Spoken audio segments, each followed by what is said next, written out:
We're going to look at how AI can enhance the sports viewing experience. Looking forward to this. Would you welcome from DAZN, Mr. Yu Sasamoto, and to moderate, Anna Lockwood, all the way from Brisbane, Australia. Welcome up.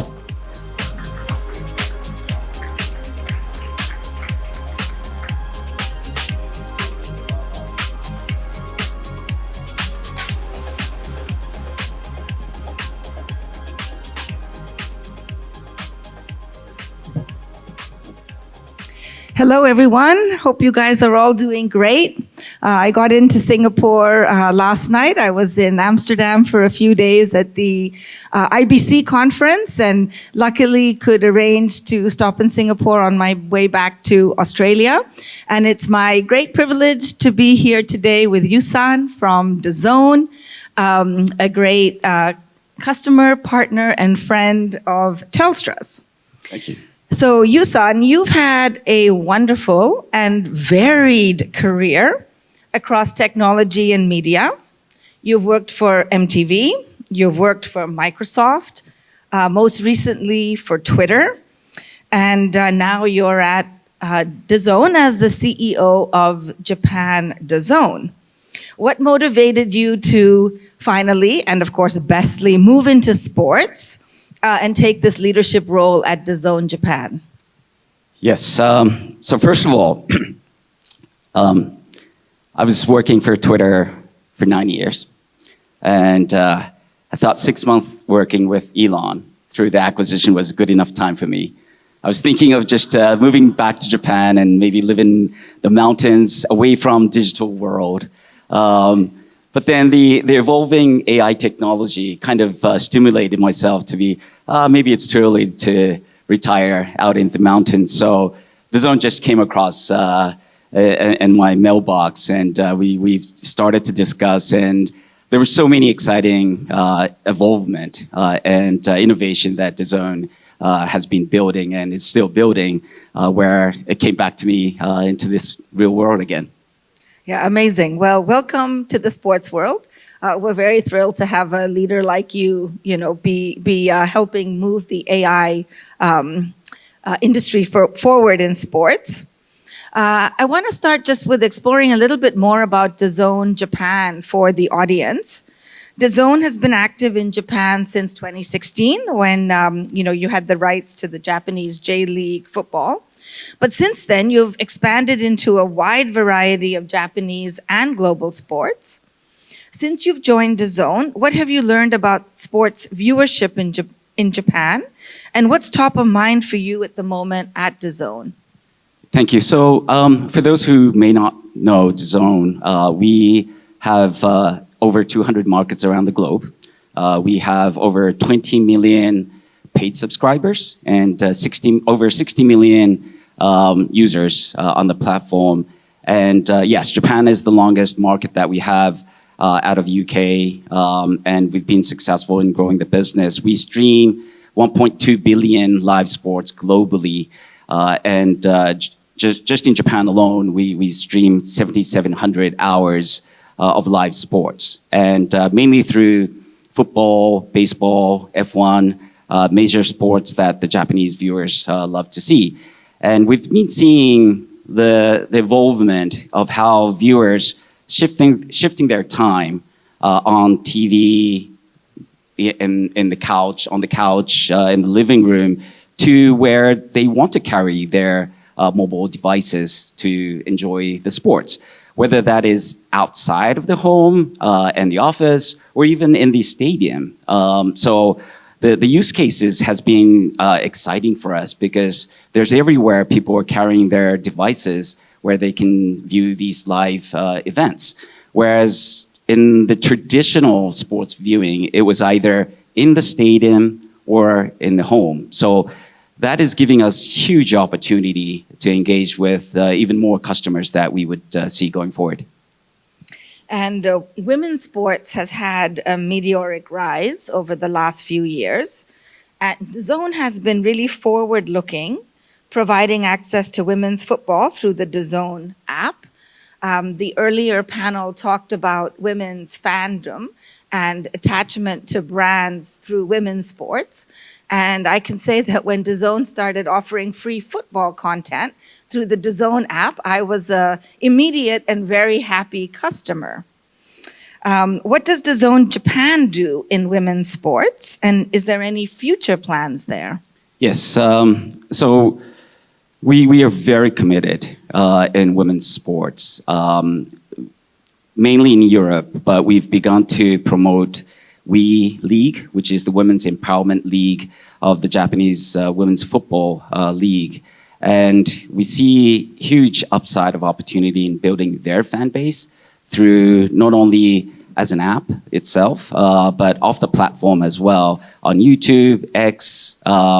It's always difficult for me to say X out of, coming from Twitter, but very much engaged on the social platform where women's football is very much engaged. And we're here to commit to the building the fan base and not just purely about our subscribers. Yeah. And that really picks up from the previous panel where they talked about women as athletes, as consumers, as fans, and really trying to activate that 50% of the population. So that's great to hear. DAZN globally has also looked to diversify beyond sports streaming, including the sales of tickets and merch, sports NFTs, and also gaming and betting. There are plans to add more interactive features to the platform, such as watch parties, alternative broadcasts of events, and sports betting integration. How is this diversification taking place in the Japanese market? Sure. So first of all, DAZN originated itself as pure subscription platform, but today we're evolving ourselves to build a full funnel where the subscription will be the core business for us in bringing the core fans of sports as a paid viewers.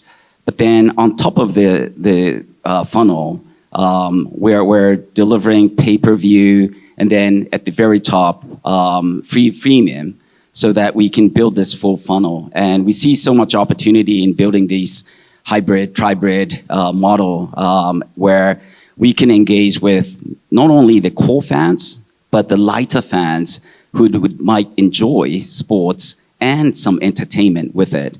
So the programming strategy, technology, especially as you mentioned with Fan Zone, is where people actually want to not only view the sports itself, they want to engage with the other fans during the viewing experience. So Fan Zone has been a big driver for us in Japan since the launch for the last 6 months or so, where Japanese users are very savvy users. They love to throw tokens to their favorite teams. They would throw comments and cheer their clubs and so on. So Fan Zone is definitely the way we would build this full funnel successfully. And Fan Zone is the interactive platform. It is. It's like a watch party. And what's interesting with the watch party is it's not only on the platform, but we're bringing the platform to the stadium as well, where people can judge the VAR judgment, so they can vote whether they thought that was a goal or a foul or whatever during their watch on DAZN. But the judgment could be appeared at the stadium, and we would interview the players after the game in what they thought through the fans voting on the VAR. And how often does it actually coincide? The technology is very intelligent, so I think it is. We should believe in the VAR judgment, but fans obviously want their own selfish judgment. Yes. Yeah. Thank you. Now turning to a deeper dive into technology. AI in sports is a key area of interest for this Sports Matter audience. How is DAZN starting to use AI to enhance sports viewing experiences and fan engagement? Yes, so we believe in how we can connect with fans' emotion on the platform. So obviously, as we all are very much sports fans, we know there's so much of fans' emotion during the game. And the AI technology helps us collect those moments and maybe connect these moments with the brands. So if you watch like a baseball in Japan, I'd say with the major moments, emotional moments like home runs, base hits, errors, just with these major moments, there's almost 50,000 moments in these games annually. So what if we were able to take those moments automatically with the AI technology and then connect those fans' emotion with the brands who want to celebrate the goal or home runs and so on? That would be a very innovative way that we can offer the brands to connect with those emotions. And AI technology is evolving so much and fast that we are actually going to alpha test this coming in the next month or so in Japan, which we hope to accelerate globally as well. Great. So Japan is actually the kind of proving ground or the We will testing be testing ground. market, yes. That's wonderful. Now, I know that AI is used in production, in programming, in engagement. Any other examples of how you've deployed AI across the value chain? Yes, so again, we're trying to build this full funnel experience. And FanZone could be one of the viewing experience that could appreciate the AI technology. And again, taking the fans' emotion is most critical for us to enhance the viewing experience on the platform and off the platform. So what if we were able to take those emotions not only on a platform, but throw them to social network like X and YouTube? The amplify of the experience would be significant. So we see a lot of opportunities that we can not only edit, but choose the right moment through these games with the technology. And what have been some of the successes that you've had with this early implementation? And also, what have been some of the challenges? Where have you found it more difficult?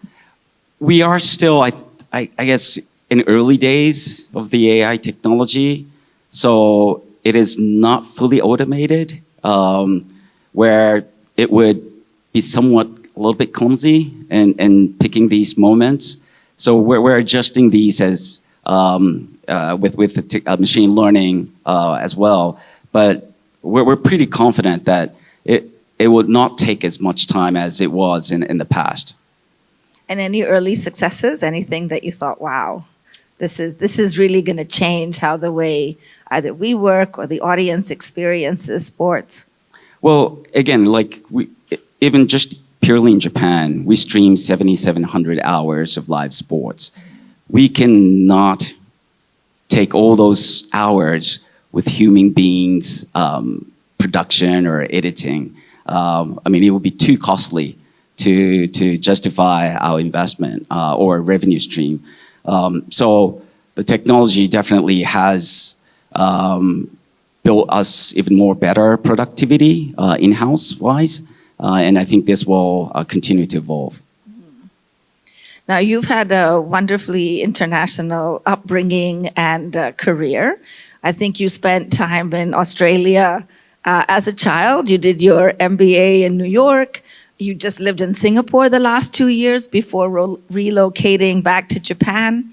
Is there anything unique or different about Japanese audiences that you're taking into consideration as you roll out new technology in DAZN Japan? Well, I think, so going back to my Microsoft days where it was, I think, between 2007 and 10, where I was based in Singapore, compared to such time, the tech savviness in Southeast Asia or Greater Asia has evolved so much. I think there's a very little difference in how the tech savvy viewers or users in Japan engage with these technology now. So maybe there's less differences, but I do see that the new experience is something that Japanese users would instantly hop on, and they will teach us how the technology should adapt their use cases.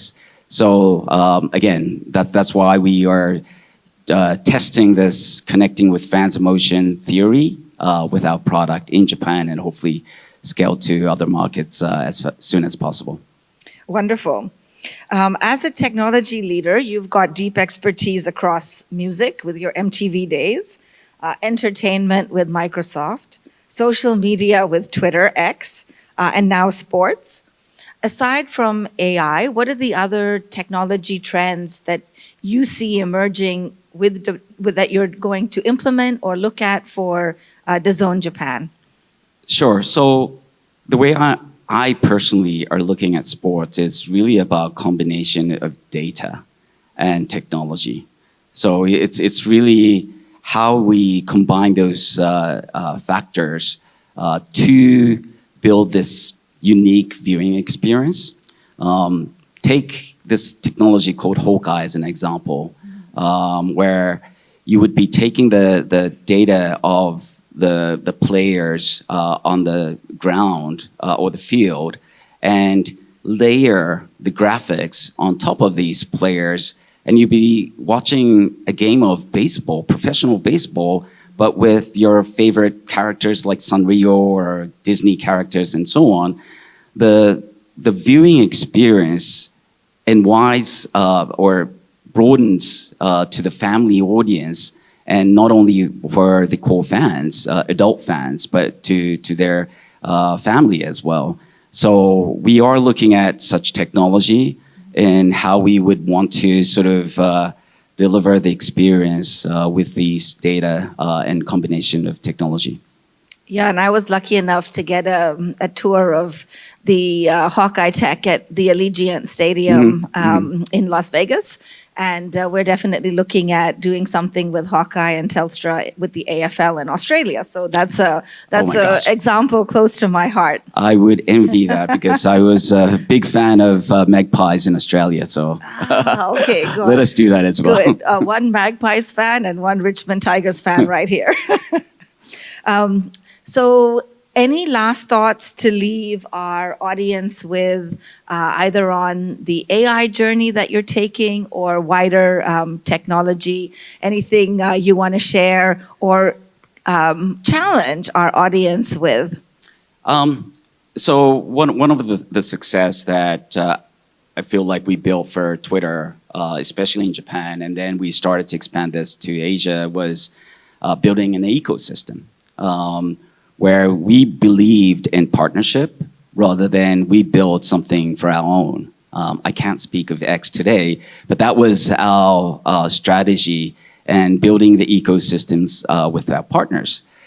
We'd love to build similar ecosystem for DAZN, meaning that we not only acquire the rights and stream those rights, within the journey of the production processes, we believe there are technology out there. We believe there are content partners out there. We believe there's media partners out there who could sort of work together and build the ecosystem together so that the fan base of sports could enlarge even faster. And so that would be my proposal to the audience today, or going forward in building the ecosystem with DAZN. Yeah, and I think especially as we roll out AI and ML across sports and technology, specifically to the media and entertainment business, those kinds of partnerships are going to be so important. So thank you, Yusan. It was a wonderful conversation. Yusan will be here through the end of today, so please grab him at a coffee break, and we'll start building those connections and partnerships. But great to learn a little bit more about DAZN Japan, about yourself, and very best of luck in the next 6 months as you roll out some cool tech. We'll all be watching to see the results and hopefully learning and expanding from Japan outwards. Thank you so much. Thank you. Thank you, Anna. Thank you, everyone. Thank you.